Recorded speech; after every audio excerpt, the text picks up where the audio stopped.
அனைவருக்கும் எனது வணக்கத்தை தெரிவித்துக் கொள்கிறேன். இன்று நான் பேசவிருக்கும் தலைப்பு செஞ்சிலுவை சங்கத்தின் வரலாறும் அதன் அடிப்படை கொள்கைகளும். காலத்தினால் செய்த உதவி ஞானத்திலும் பெரிது எனும் வள்ளுவரின் வாக்கின் இணங்க மனிதனின் தேவையை அறிந்து உதவி செய்யும் பல்வேறு அமைப்புகள் உலகில் உள்ளன. அவற்றுள் முதன்மையானது செஞ்சிலுவை சங்கம். செஞ்சிலுவையின் அடித்தளமே சேவை மனப்பான்மை என்பதுதான். பிறரின் உயிரை காப்பதே செஞ்சிலுவை சங்கத்தின் தலையாய பணி. போரிலும் பேரிடரிலும் செஞ்சிலுவை சங்கம்தான் முதலில் வந்து நிற்பதாக அமைகிறது. ஒரு துளி ரத்தம் ஒரு உயிரின் புதிய தொடக்கம் என்பார்கள். அத்தகைய சிறப்பான பணியை செஞ்சிலுவை சங்கம் தொடர்ந்து சிறப்பாக நடத்தி வருகிறது. இத்துணை சிறப்புகள் மிக்க செஞ்சிலுவை சங்கம் உருவான வரலாறை பற்றி கூறாமல் இருக்க முடியுமா? செஞ்சிலுவை சங்கத்தின் தந்தை என அழைக்கப்படுபவர் ஹென்றி டுனாண்ட். இவர் 19ஆம் ஆண்டு சோல்ஃபெய்னோ போர்க்களத்தை நேரில் கண்டார். இப்போரில் பல்லாயிரக்கணக்கான வீரர்கள் சிகிச்சையின்றி உயிரிழப்பதை கண்டு துடித்த இவர் 1861ஆம் ஆண்டு சோல்ஃபெய்னோ நினைவுகள் என்ற புத்தகத்தை எழுதினார். இவரின் கருத்துக்களால் ஈர்க்கப்பட்டு 5 பேர் கொண்ட குழு 1863ஆம் ஆண்டு உலக செஞ்சிலுவை சங்கத்தை நிறுவியது. இந்திய செஞ்சிலுவை சங்கம் 1920ஆம் ஆண்டு உருவாக்கப்பட்டது. இதன் தலைமையகம் சுவிட்சர்லாந்து நாட்டில் உள்ள ஜெனீவா நகரில் அமைந்துள்ளது. ஹென்றி டுனாண்டின் பிறந்த நாளான மே 8ஆம் தேதியை ஒவ்வொரு ஆண்டும் நாம் உலக செஞ்சிலுவை தினமாக கொண்டாடி வருகிறோம். செஞ்சிலுவை சங்கத்தின் கொடியானது வெள்ளை பின்னணியில் சிவப்பு நிற சிலுவை சின்னத்தை கொண்டதாக அமைந்துள்ளது. சிவப்பு நிறம் அபாயத்தை குறிக்கிறது. அதில் உள்ள கூட்டல் குறி போன்ற அடையாளம் பிறருக்கு உதவி செய்வதை குறிக்கிறது.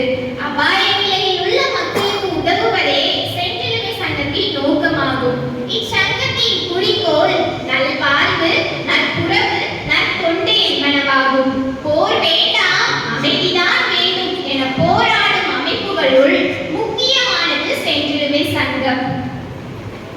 இளம் மனங்களில் தொண்டு மனப்பான்மையை உருவாக்குவதற்காகவும் எதிர்காலத்தில் நல்ல இந்திய குடிமக்களை உருவாக்குவதற்காகவும் செஞ்சிலுவை பிரிவுகள் பள்ளிகளிலும் கல்லூரிகளிலும் அமைக்கப்பட்டுள்ளன. இந்த செஞ்சிலுவை சங்கமானது 7 கொள்கைகளை அடிப்படையாக கொண்டு செயல்பட்டு வருகிறது. முதலாவது மனித நேயம். தொண்டு செய்யும் கரங்களே பிரார்த்திக்கும் உதடுகளை விட உயர்ந்தவை. சிறிய செயல்களை கூட அதிக அன்போடு செய்வதுதான் மனித நேயம். இரண்டாவது பாகுபாடு இல்லாமை. சாதி, இனம், மதம் போன்ற எவ்வித பாகுபாடுமின்றி அனைத்து மக்களுக்கும் உதவுவதே சிறந்தது. மனிதனை மனிதனாகவே மனிதாபிமானத்தோடு பார்ப்பதே சமத்துவம். மூன்றாவது நடுநிலைமை. நடுநிலைமைதான் அமைதிக்கான பாதை. அமைதி வேண்டும் என்றால் நடுநிலைமையாக வாழ கற்றுக்கொள்ள வேண்டும். நான்காவது சுதந்திரம்.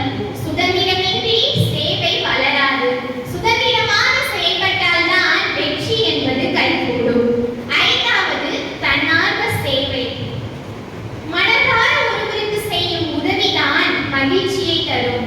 தன்னலமின்றி உதவுவதே மகத்தானது.